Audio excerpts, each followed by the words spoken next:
So, John, here we are again. It's your second video, and you last time we talked about contemplation and or meditation, and this time I thought you wanted to. I was interested about what happened on your meditation day, which was yesterday. What did you experience? Kind of an update. Well, thank you. Well, this is my second meditation day yesterday, and I'm going to be doing it every Sunday, I think, for the foreseeable future, and nothing else.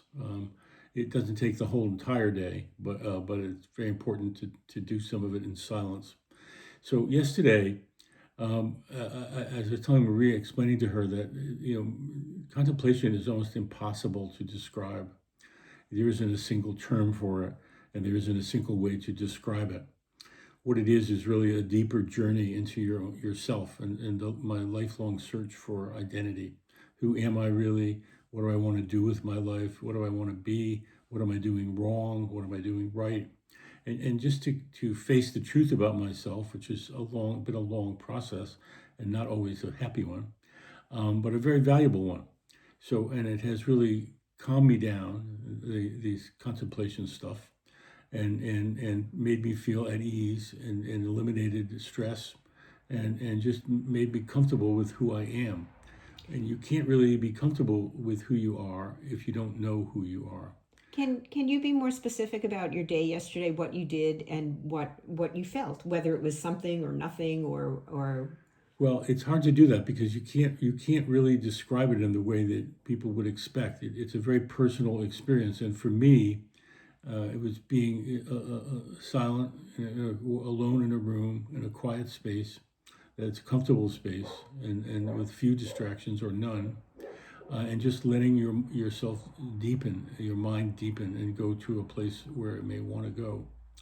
And I don't, it's really not. The interesting thing about it is it's not really describable, except that it was in my house, in my living room, in a chair that's comfortable, in a place I'm comfortable with, a person I'm comfortable with, and that does set the tone for it.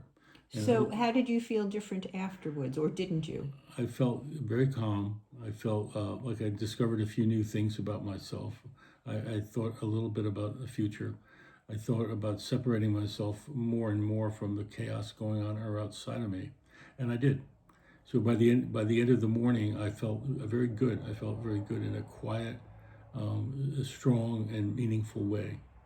I reinforced myself as somebody who wanted to do some good in the world before I leave the world, and wanted to feel good about myself.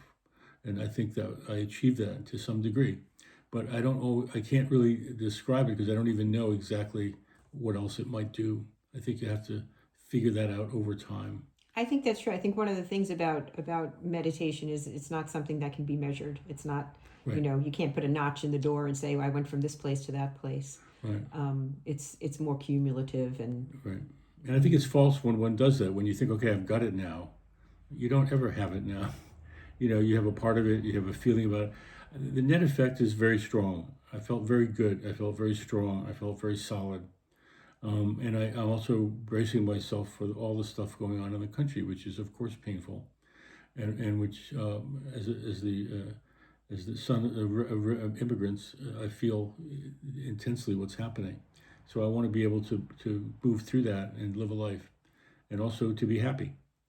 So I ended up happy, and I ended up calm, and I ended up hopeful. And that's I think wonderful. that's what it was somehow doing for me in the interior, that I couldn't order it, and I couldn't demand it, and I couldn't ask for it. It had to happen.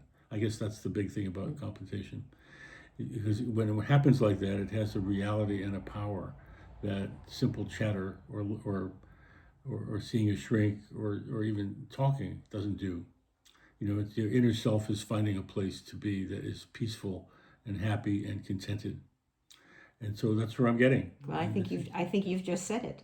I think so. You We talked got you there. talked me through it. Well, it's hard. It's a very hard. It's hard to describe. And you know me, It's I hard like to to talk. describe. I have no trouble talking, but this one is a toughie. But I do want to share it because I think it's something. And I got lovely messages from people who want to know more about it and want to follow it with me. So maybe that can be helpful. But all I can tell you all is that you have to just sink into it, and it has to be a peaceful, safe place. and it has to be free of all the crap that's pouring in all the time from the outside world. And that's the environment that you set, and the rest you let your mind do. Well, that's I think great. that's as far as I should go All today. right. Well, thanks. Well, Thanks. thank you, and thanks for the questions.